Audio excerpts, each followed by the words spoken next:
Discussion of the ethics.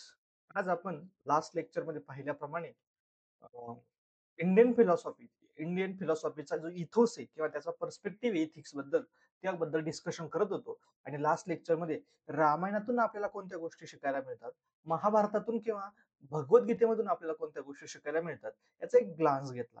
याच्या पलीकडे जाऊनही खूप साऱ्या गोष्टी ज्या तुम्ही स्वतःहून आणू शकता, ते श्लोक यूज करू शकता, एटसेट्रा, जे की तुम्हाला केस स्टडी इथिक्सचे अँसर्स, थिअरीचे answers at the same time essay असेल या ठिकाणी यूज करता येते.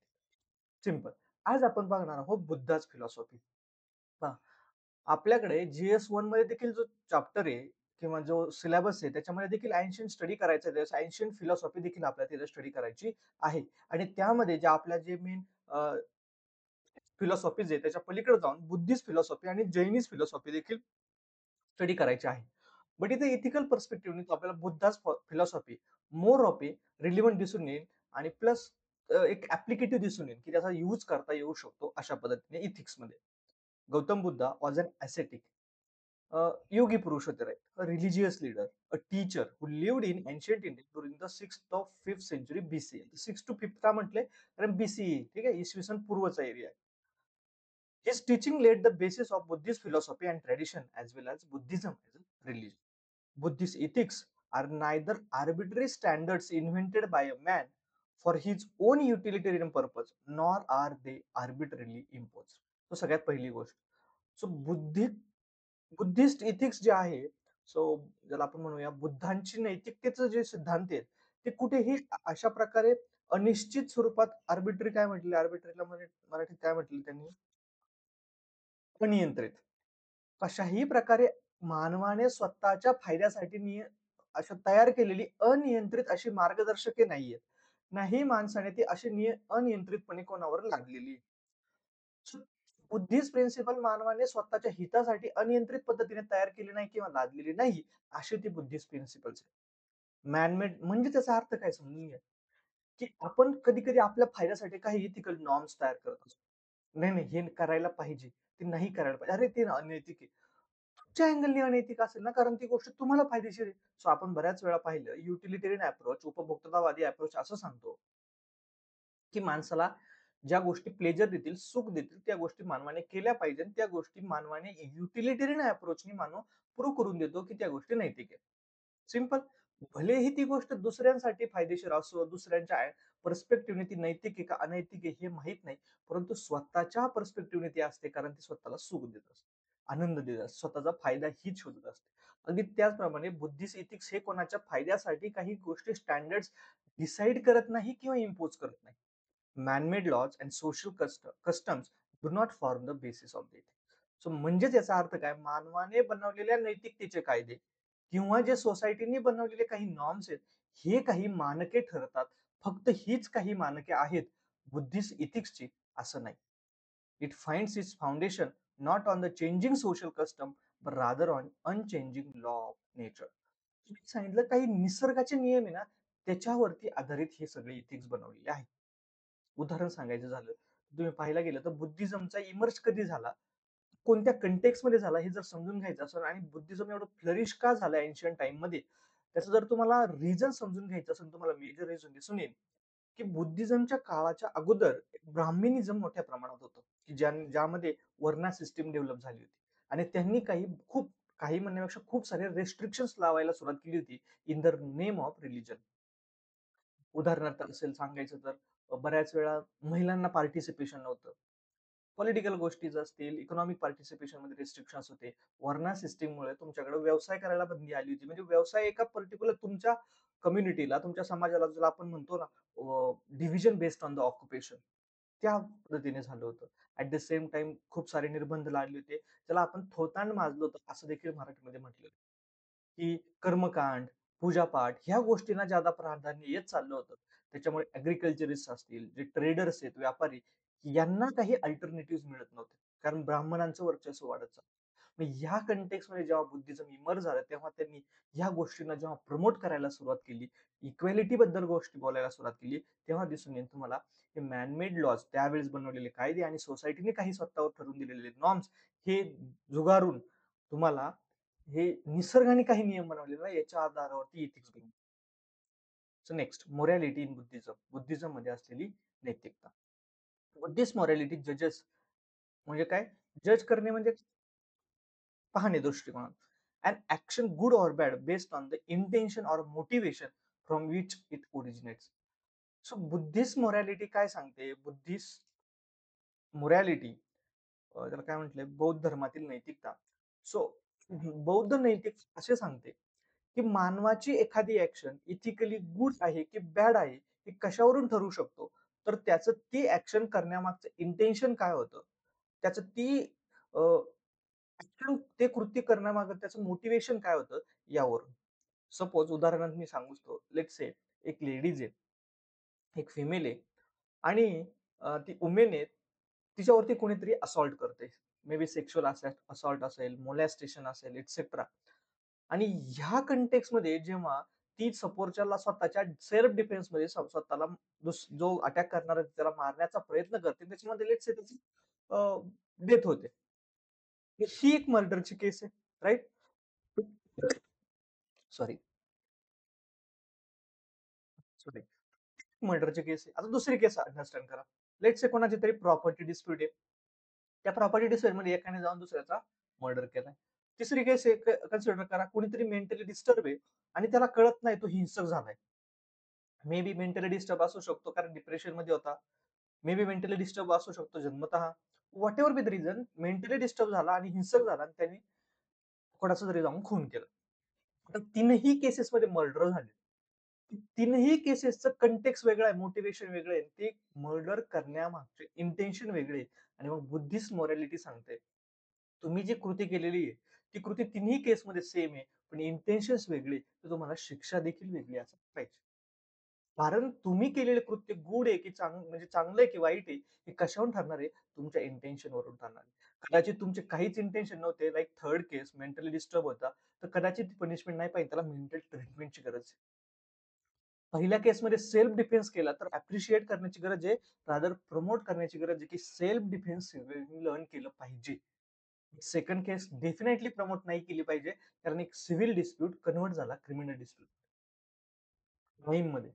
सो तुम्हाला या प्रत्येक कंटेक्स्ट मध्ये तुम्ही जे केलेलं कृत्य आहे ते चांगले आहे की वाईट आहे हे ठरवावं लागेल. ठीक आहे. नेक्स्ट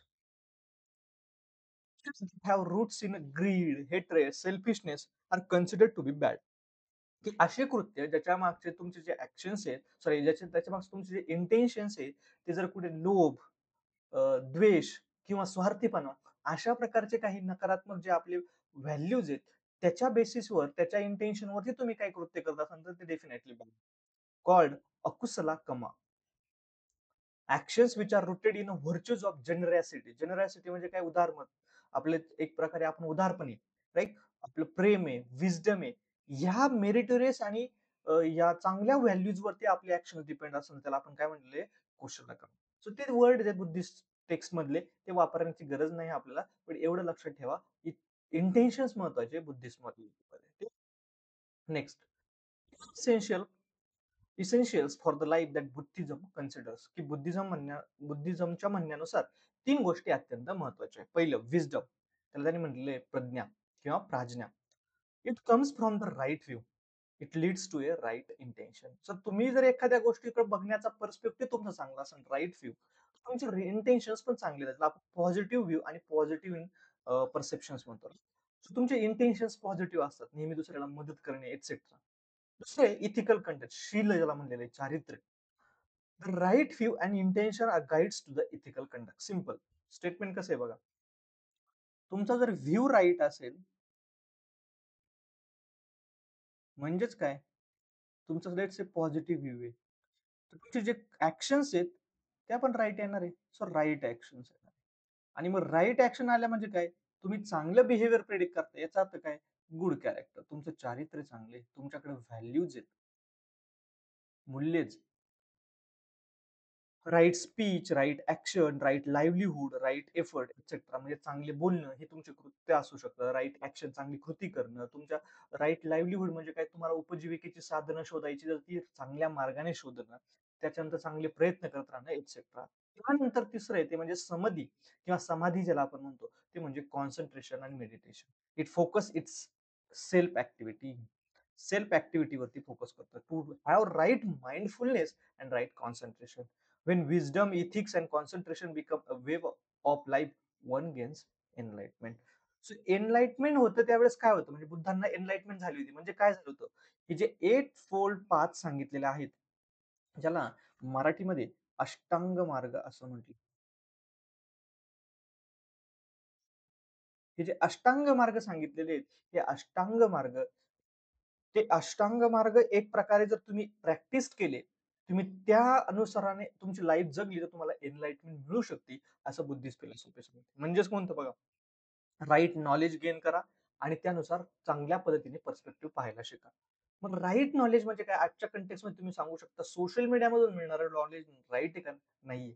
तुम्ही ज्या रोज रील्स बघताय त्यातून मिळणाऱ्या ज्या गोष्टी आहेत, ते तुम्ही नॉलेज, ते इन्फॉर्मेशन, ते पर्स्पेक्टिव्ह जे कंझ्युम करताय, ते चुकीचं आहे का? मी सांगितलं माझ्या सुद्धा बोलण्यातून तुम्हाला बऱ्याच वेळा जाणवलं असेल, की लेट्स से लेडीज स्कूटी कशा चालवतात? पापा की परी.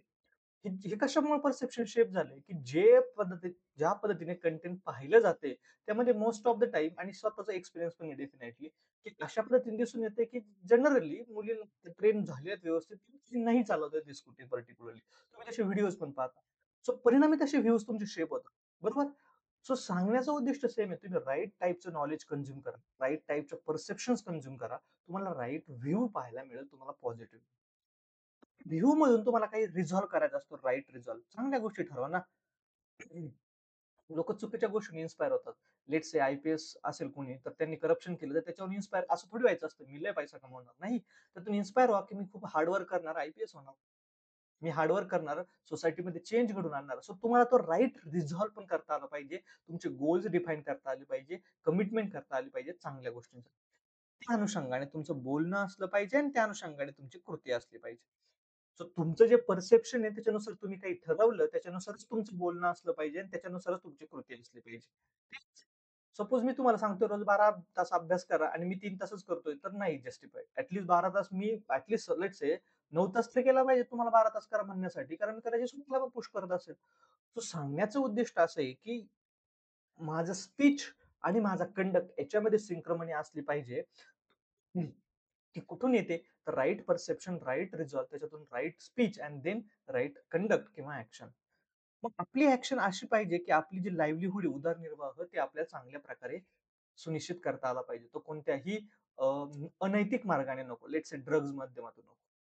आपण पाहिलं ड्रग माफिया मोठे डॉन्स होतात ते. पैसा कमवतात ते. पण मग आपल्याला त्या मार्गाने जायचं का? नाही, मी ठरवलंय रिझॉल्व्ह केलेलं आहे ड्रग माफियाच व्हायचंय म्हणून. त्यानुसार माझं बोलणं पण आहे, माझे ॲक्शन्स पण आहे आणि मग हे राइट लाईव्हलीहूड पण नाही. राइट? सो हे अशा प्रकारे आणि त्यासाठी चांगले प्रयत्न करा. Right efforts. योग्य मार्गाने प्रयत्न करा. शॉर्टकट्स नको, अनैतिक मार्गाचा अवलंब नको, etcetera. Right mindfulness. Right mindfulness म्हणजे काय?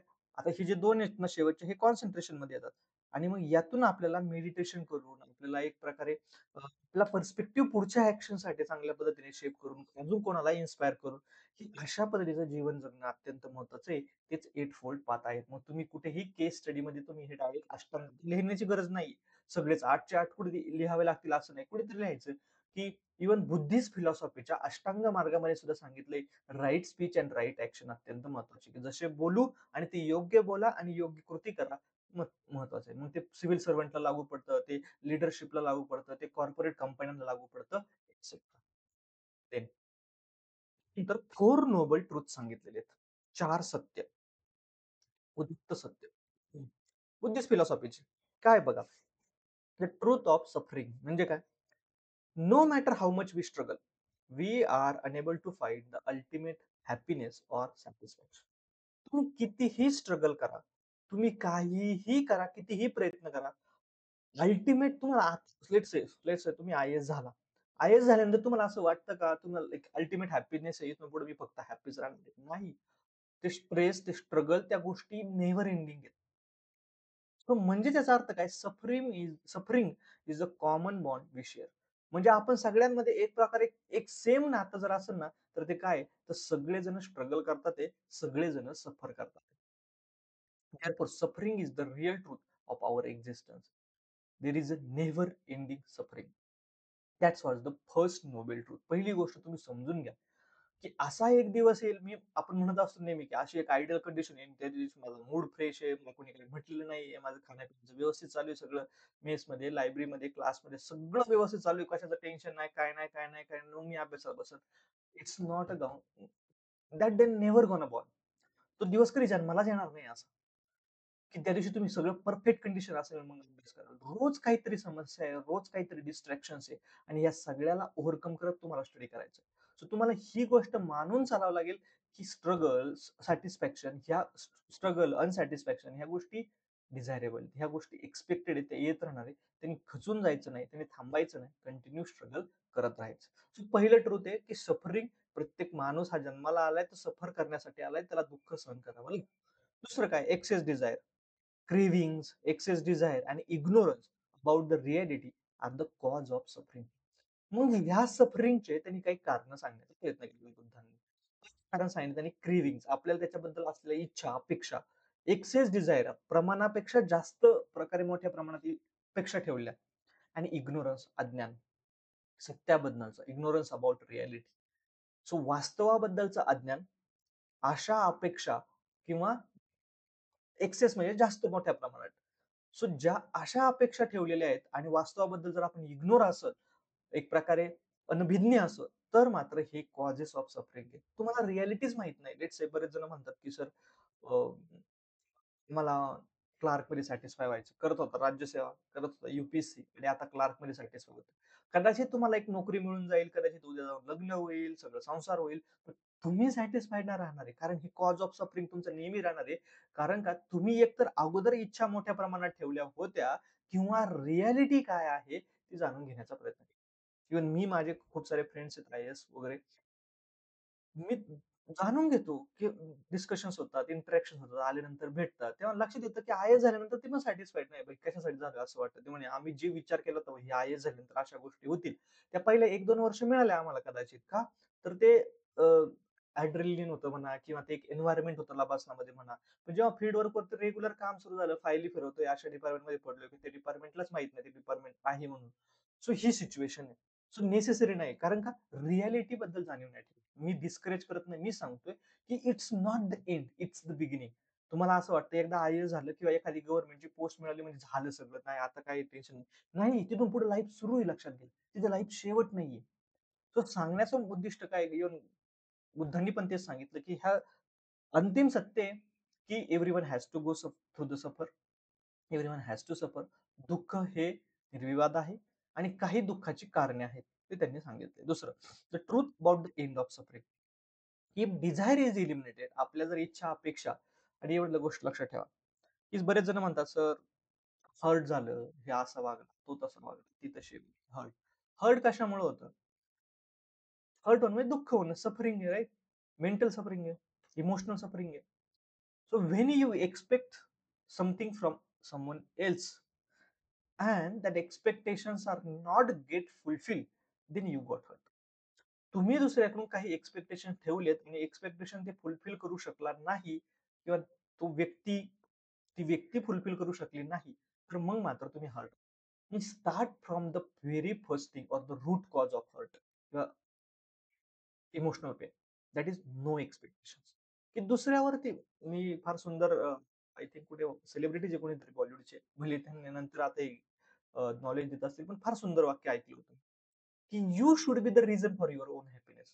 रादर ते त्यांनी कोट केलेलं आहे ते रादर ओरिजिनली फिलॉसॉफीचं स्टेटमेंट आहे but it is true. You should be the source of your on happiness. तुम्ही स्वतःचा आनंद तुमच्या स्वतःमध्ये तुमचा आनंद तुमचं जगणं तुमचं हसणं कोणावरती डिपेंड नको. आपण जर अपेक्षा ठेवली ना तो काहीतरी कॉमेडी करेन आणि मग आपण हसू तर त्याने नाही केली तर आपण हर्ट होणार आहे. सो तुमचे एक्स्पेक्टेशन्स तुम्ही मॉडिफाय करा. तुमचे स्ट्रगलिंग, तुमचे इमोशनल पेन ऑटोमॅटिक कमी होत जाईल. आणि तेच इथं सांगण्याचा प्रयत्न केलाय. डिझायर कमी करा, एलिमिनेट करा. Then only suffering would stop. This stage when all desires are burn is called as nirvana in Buddhism. आणि जेव्हा तुमचे सगळे डिझायर संपतात, त्यावेळेस त्याला निर्वाणा असं म्हटलेलं आहे. ज्याला आपण म्हणतो मोक्ष प्राप्ती एक्सेट्रा. म्हणजेच काय झालं पहा. 2 गोष्टी इथं कॉन्ट्राडिक्टरी दिसून येतील. होप्स सांगतो कॉन्ट्राडिक्टरी म्हणा, कॉम्प्लिमेंटरी म्हणा, बट डिपेंडंट एकमेकांवर. होप्स काय सांगतो? Every matter is made of a particle and hence our brain too. आपला ब्रेन पण पार्टिकलने बनलेला आहे. त्याच्यामुळं आपल्या ब्रेनमधले पार्टिकल नेहमी ज्या गोष्टी आपल्याला प्लेजर देतात, सुख देतात, त्या गोष्टींकडे कॉन्सन्ट्रेट होत असतात, अट्रॅक्ट होत असतात. आणि ज्या गोष्टी पेन देत असतात, त्या गोष्टीपासून ते रिपेल होत असतात, बाजूला लांब जात असतात. त्यामुळे आपले ॲक्शन्स अशा असतात, की ज्या गोष्टी आपल्याला मॅक्सिमाइज प्लेजर देतील. म्हणजेच काय? पॉवर आणि डिझायर. की आपल्या ज्या इच्छा अपेक्षा आहेत, त्यातून आपल्याला सुख मिळतं. तेच आपल्या इच्छा अपेक्षा आहेत. कोणाची इच्छा आहे का, की दुःख पाहिजे मला एटसेट्रा नाही. सो ते डिझायर्स असू द्या, पॉवर्स असू द्या, ते डिझायर्स प्लेजर्स आहे आपले आणि मग man is by nature a powerful animal किंवा power seeking animal, desire seeking animal आणि त्याच्या म्हणण्यानुसार ही गोष्ट डिझायर आपण कधी आपल्या एलिमिनेट होतं, जेव्हा आपल्या ब्रेन डेड होतो. म्हणजेच आपली डेथ होते. तेव्हा हे पार्टिकल्सची मोशन स्टॉप होते आणि देन आपल्याला डिझायर संपतात. आणि मग यालाच बुद्धिझममध्ये निर्वाणा असं म्हटलेलं आहे, की त्यांनी म्हटलेलं आहे, की अशी सिच्युएशन निर्वाणा म्हणजे जिथं तुम्ही तुमचे सगळे डिझायर्स एलिमिनेट केलेले आहेत आणि ते एलिमिनेट केले, की तुमची suffering path for ending suffering. मग तुमचं सफरिंग एंड करण्यासाठी कसे करू शकता तुम्ही? It is the eightfold path. आता अगोदर जे अष्टांग मार्ग सांगितला, त्या अष्टांग मार्गाच्या दिशेने तुम्ही प्रयत्न करा. तुम्ही ऑटोमॅटिक निर्वाणाला पोहोचाल. म्हणजेच कसं पहा, राइट एफर्ट करत आले इथपर्यंत, सो इथपर्यंत स्ट्रगलिंग आहे. राइट माइंडफुलनेस आणि शेवटी मेडिटेशन आहे, ज्याला आपण समाधी म्हणतो. शेवटी समाधी घेतली, की तुम्हाला निर्वाणा भेटतो. सो हे ते कनेक्शन्स आहे. ठीक आहे. सो पहिलं simple. Next, it emphasises the middle path between the worldly pleasure and painful asceticism. So ते एक प्रकारे मध्यम मार्ग सांगण्याचा प्रयत्न करते, की एकदम जे पेनफुल asceticism आहे म्हणजे काय योगी सारखं जगणं आहे. योगी आदित्यनाथासारखं नाही. एक योगी पुरुषासारखं जंगलात राहून सगळ्या भौतिक सुखाचा त्याग करून एटसेट्रा. एका बाजूला एक्स्ट्रीम ते आहे, तर दुसऱ्या बाजूला एक्स्ट्रीम मटेरियलिस्टिक पर्सन आहे, जो फक्त प्रॉपर्टी, पैसा, मनी, करप्शन ह्या गोष्टीबद्दल बोलतो. या दोघांच्या मध्ये एक मध्यम मार्ग काढण्याचा प्रयत्न केलेला आहे. पंचशील, 5 रेफरन्स. सो हे हा नेक्स्ट पॉइंट आहे. बट हे 4 नोबेल ट्रुथ्स आहेत लक्षात ठेवा. काय आहेत? एक अंतिम सत्य आहे, ते म्हणजे there has a suffering for all. सगळेजणांना दुःख हे एक अंतिम सत्य आहे. मग दुःखाचे काही कॉजेस आहेत. त्यात सगळ्यात मोठं त्याचं रिझन आहे, कारण आहे ते म्हणजे आपल्या असलेल्या आशा, अपेक्षा एटसेट्रा आणि इग्नोरन्स, अज्ञान. मग ह्या अशा अपेक्षा मग त्यासाठी आपल्याला जर सफरिंग एंड करायची असेल, तर आपल्याला ती सफरिंग एंड करू शकतो आपण आपल्या डिझायर संपवून, एलिमिनेट करून. आपल्या इच्छा, अपेक्षा बंद करून.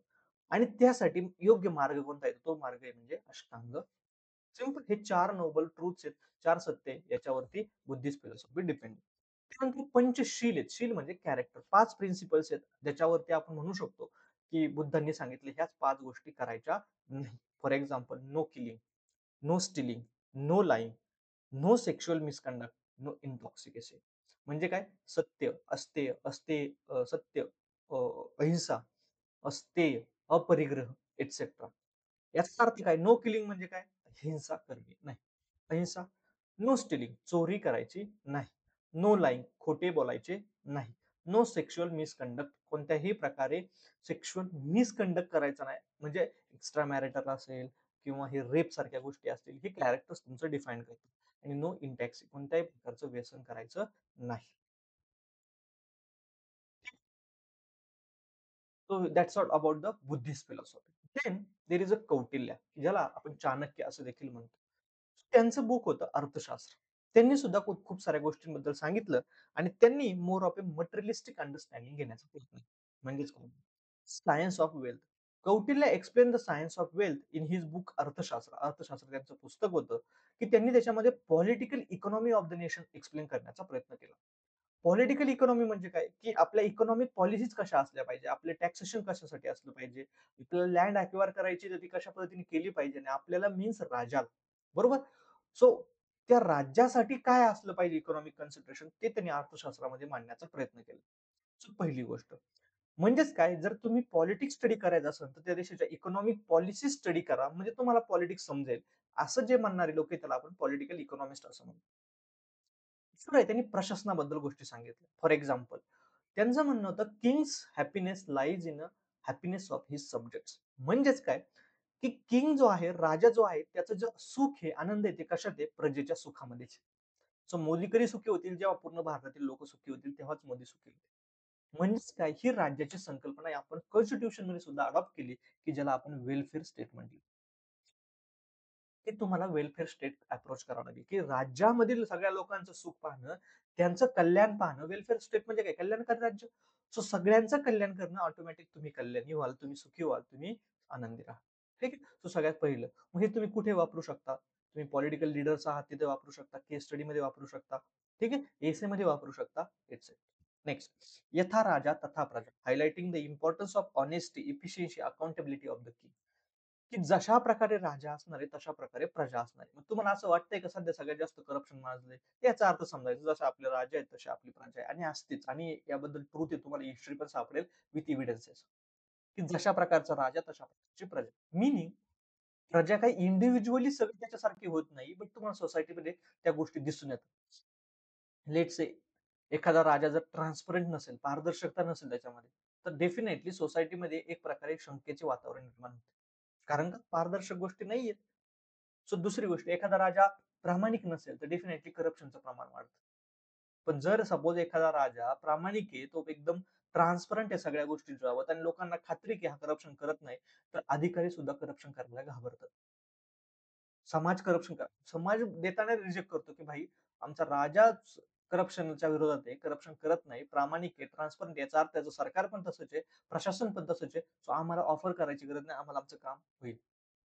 तो सांगण्याचं उद्दिष्ट हे, की जसा राजा तसा प्रजा ते कुठे वापरू शकता इफिशियंटली. विचार करा, तुम्ही जर प्राईम मिनिस्टर झाले 15 घंटे झोपले पहिल्या दिवशी. लोक सगळे झोपणार आहेत. ठीक आहे. You have to have work. There is no तुम्ही असं नाही म्हणू शकत. आता लेट्स से असं म्हटलं तर मोदीजींनी एवढ्या वर्षामध्ये सुट्टी घेतली नाही. सुट्टी घेऊन कुठे जायचंय? लेट्स से सुट्टी घेऊन मालदीवला गेले. ती सुट्टी होती व्हॅकेशन. मालदीवला फोटो काढले. भले त्यांनी त्याचं फॉरेन पॉलिसीमध्ये कन्व्हर्जन केलं. It's plan vacation. सो सुट्टी म्हणजे काय आहे आपल्या लाईफमध्ये? आपण कोण सुट्टी घेतंय मला पण कळू द्या.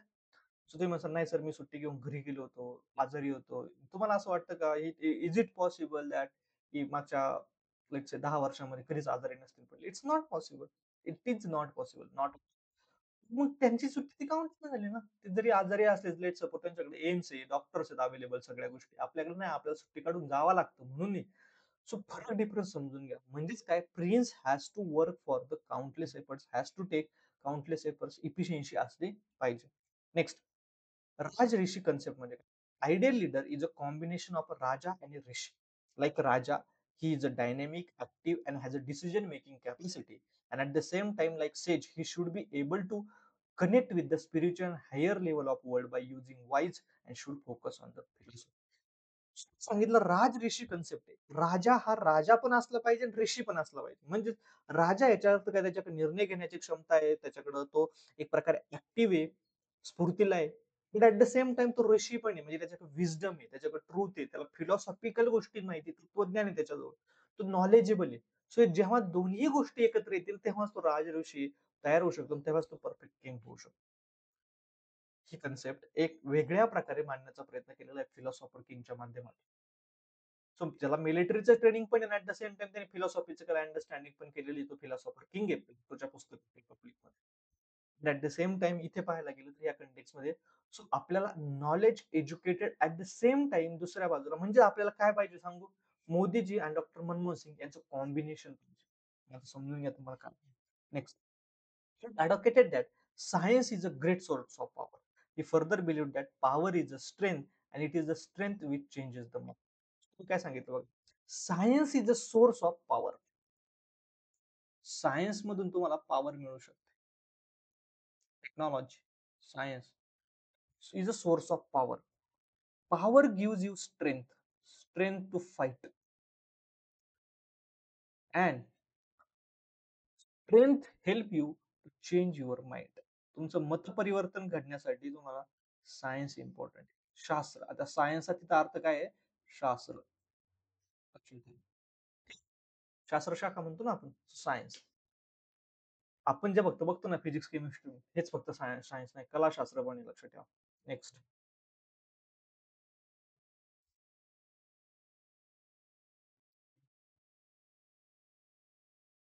Like situation, both Kautilya and Machiavelli share the same reasoning. Both propagate that the king should be closely involved in the science of war. Kautilya has propose 3 types of war. आता तुम्ही बघा, वॉर सारखे लेट्स से युक्रेनवरती इथिकल क्वेशन आला, तुम्हाला कसं solve करता येऊ शकतो?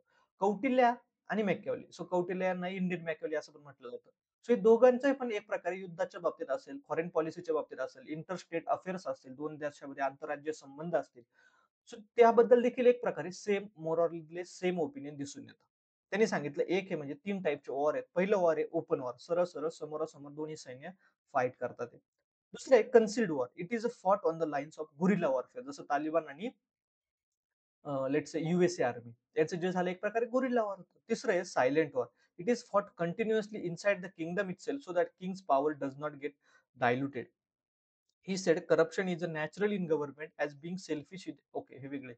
सो ही थर्ड टाइपचं वॉर आहे सायलेंट वॉर. सायलेंट वॉर म्हणजे काय ज्याला आपण काय म्हणूया सॉफ्ट पॉवर वॉर असं म्हणूया किंवा सॉफ्ट वॉर असं देखील म्हटलं.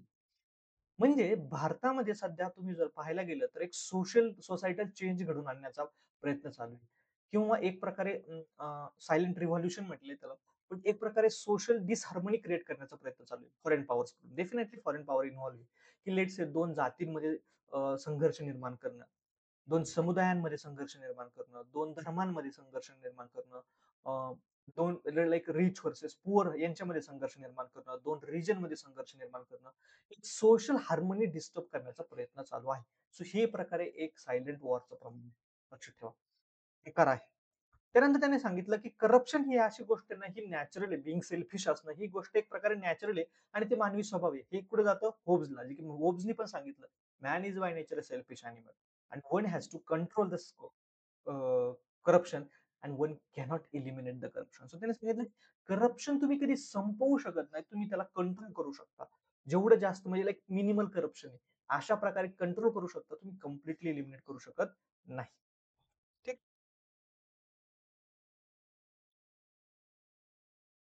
ते थिरुवलार. थिरुवरल हे इंडियन साउथ कॉन्टिनेंट मधील एक साउथ त्याला आपण म्हणतो तामिळ कल्चर. सो तामिळ कल्चरमध्ये एक मोठे एक फिलॉसॉफर्स आहेत. So त्यांनी काही गोष्टीबद्दल सांगितलं. पहिली गोष्ट ट्रूथफुलनेस. म्हणजेच काय? Even he could be consider as a truth if lie could be the consider as a truth if that lie is harmless and brings unquestionable benefits. तर त्यांनी सांगितलं कदाचित काही काही खोटं बोलणं हे सुद्धा सत्य मानलं जाऊ शकतं जर ते खोटं बोलणं कोणाला हार्मफुल नसणार आहे आणि ऍट द सेम टाइम ते काही बेनिफिट घेऊन येत असत. लेट्स से एखादा इंडियन स्पाय एजंट आहे तो काहीतरी खोटं बोलला. बोलल्यानंतर कोणाला हार्म झाला नाही. नाही इंडियाला ना पाकिस्तानला. लेट्स से पाकिस्तानमध्ये तो आहे किंवा कोणत्या एखाद्या कंट्रीला कोणत्या सिटीझनला ते हार्म झालं नाही. बट इंडियाला खूप सारे बेनिफिट्स मिळाले त्याचे. So yes it can be the truth. It can be the सत्य. किंवा सत्यता असू शकते. गॉड अँड रिलिजन बद्दल त्यांचं काय म्हणणं आहे बघा. Even if god and the fate doesn't want it your true efforts will be your efforts. तर त्यांचं म्हणणं आहे की जरी तुमचं नशीब ते इच्छित नसेल आणि जरी देवाची सुद्धा इच्छा नसेल, पण तुम्ही जर प्रयत्न करत असाल ते सक्सेस होईल असं म्हणतो. पण कसं म्हणतो बघा, प्रयत्न करत राहा, यश नक्की मिळेल. यश तुमच्या पदरात देव नक्की टाकेल तुम्ही प्रयत्न दिसले तर. थिरुविलार यांचं म्हणणं आहे की सपोज देवाची इच्छा नाहीये, सपोज तुमच्या नशिबात पण नाहीये, पण तुम्ही प्रयत्न करता ते, तर तुम्हाला ते मिळणार आहे. So keep trying. म्हणून मी नेहमी सांगत असतो, keep studying, keep going on. Next, forgiveness. Retaliation will be the momentary joy, but patience and forgiveness will bring the joy for the.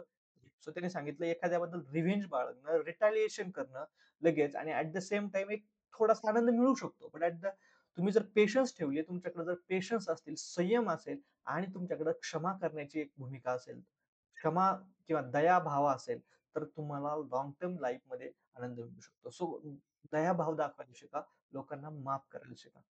So but actually मी पाहायला गेलं ना एवढे पेशन्स आहे माझ्याकडे, मी रोज 100 लोकांना माफ करतोय. बट हरकत नाही. चल, ठीक आहे. Next, right speech. चांगलं बोल. Even fire burns will heal easily, but burns from the loose words will live. नेहमी ऐकलेली की बाई जखम भरून येते, पण शब्दाची जखम भरून येत नाही. सो शब्द केअरफुली यूज करा. तू कोणाला बोलतोय, काय बोलतोय, कशाबद्दल बोलतोय, गोष्टी नीट केअरफुली यूज करा. ठीक आहे. Next, nation state. A nation should work on a 5 की एलिमेंट. सो त्याने सांगितलं देशाने, कोणत्याही राज्याने, एखाद्या किंगडमने 5 गोष्टींवरती काम केलं पाहिजे. Health, economy, defence, harvest and happiness. आरोग्य, इकॉनॉमी, अर्थव्यवस्था, डिफेन्स, सुरक्षा, हार्वेस्ट म्हणजे काय, ऍग्रीकल्चर प्रोड्युस्ड असेल, आपल्याला जे काही गोष्टी आपण तयार केल्या ते एंटरप्रेन्योरशिप असेल, हे हार्वेस्टर आणि at the same time happiness. So philosophical aspects होते. ॲप्लिकेशन काय बघा.